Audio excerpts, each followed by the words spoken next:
In this video, I'm going to share my process for creating this glowing ocean sunset scene using soft pastels. I'll walk you through step by step and give you all the details you need so that you can follow along. So let's get started. To start, I'm using a nitrile glove to keep the pigments off my skin and make it easier to blend. I'm drawing a horizon line using a ruler and a pastel pencil, which helps anchor the composition before adding any color. Next, I'm building up the base layers with soft pastel sticks. I'm not worried about details yet, just laying down some coral, lavender, purples, blues, and oranges. The first stage is really about mapping out the big shapes, where the sky meets the ocean, where the clouds will glow, and where the darker shadows settle. When I look at a blank surface, I try not to overthink. I remind myself that it doesn't have to be perfect. It's really just about enjoying the process. I'll link the products I'm using in the description in case you're curious, but don't worry too much about matching the exact colors. What matters most is using shades that feel similar and just letting the piece evolve as you go.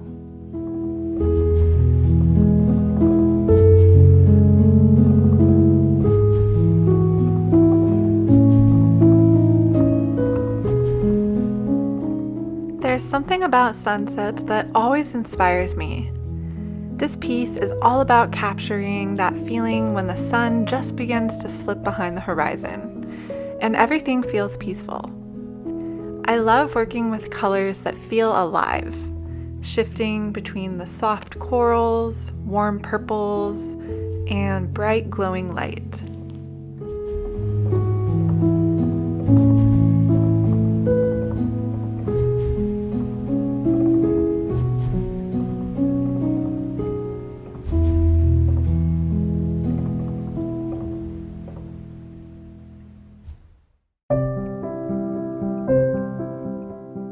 One of the things I love about soft pastels is how forgiving they are. They're so beginner friendly. You can layer, blend, and even start over in some areas.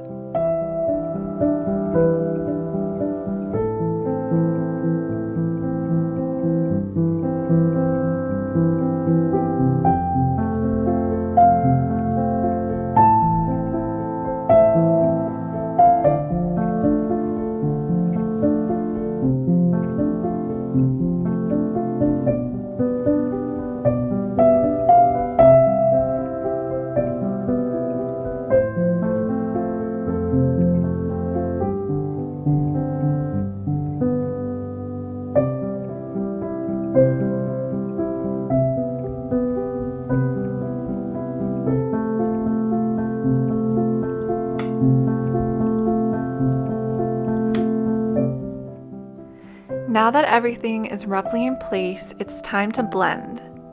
I like to use my gloved fingers to blend the pastels. I also like to keep a towel nearby to wipe off any extra dust. This helps keep the colors clean and vibrant. I usually like to start in the lightest areas and gently work outwards from there, trying to not pull the darker pigments into the lighter spaces.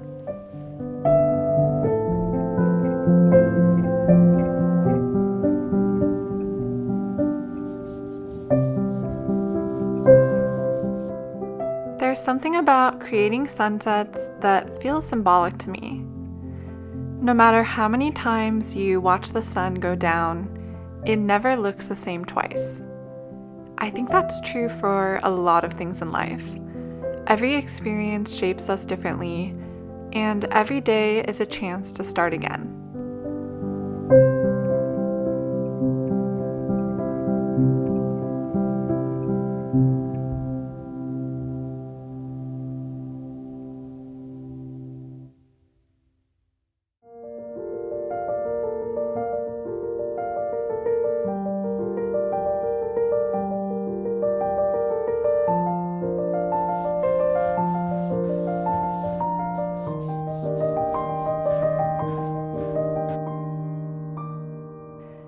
this point, I started bringing in more saturation and defining some of the edges while I continued to blend. One thing about this paper I don't love that it's very smooth because it doesn't hold too many layers. But I chose it for this demo because it's affordable and perfect for quick fluid studies like this one. The smoothness also helps the pastels blend easily, even though it does create more dust.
Since the horizon line got a little covered up, I went back in with the ruler to reestablish it.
started to layer more bright whites and pale colors to bring out the brightest shape of the clouds. I'm looking at my reference photo, but I'm not trying to copy it exactly, just using it as a guide to map out the brightest highlights.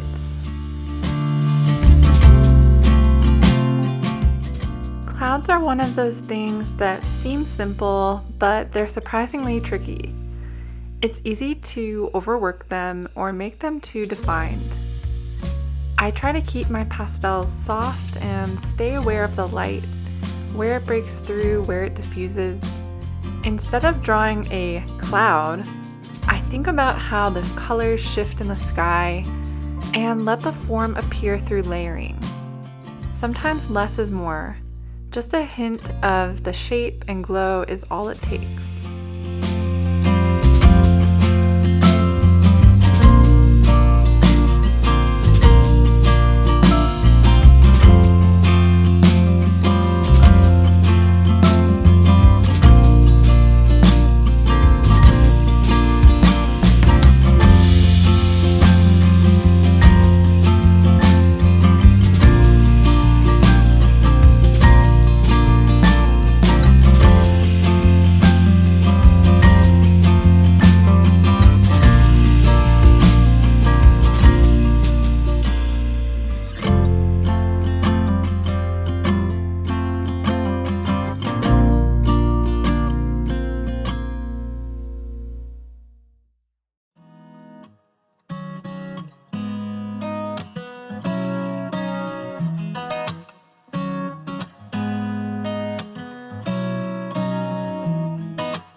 And as we get closer to the end of the drawing, now's the time when I like to define the sun and its reflection. Because that's what draws your eye and makes everything feel alive, so we want it to show up over the other layers that we've already done. The contrast between the soft blended base and those crisp, bright details is what gives the piece dimension.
For the smaller details like the little waves and the highlights, I switched to pastel pencils. They give me more control and let me capture those tiny little ripples across the water.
I think we all have moments when we doubt our work or wonder if it's worth sharing.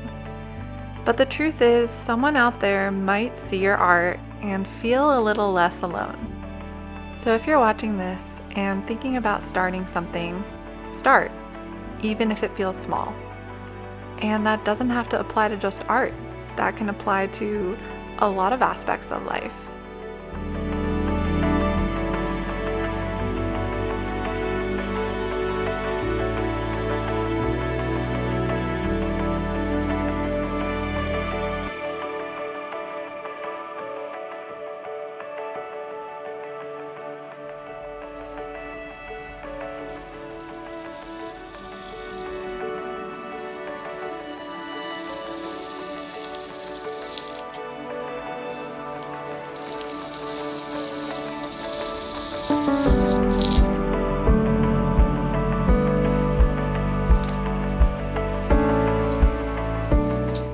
I hope you enjoyed this video.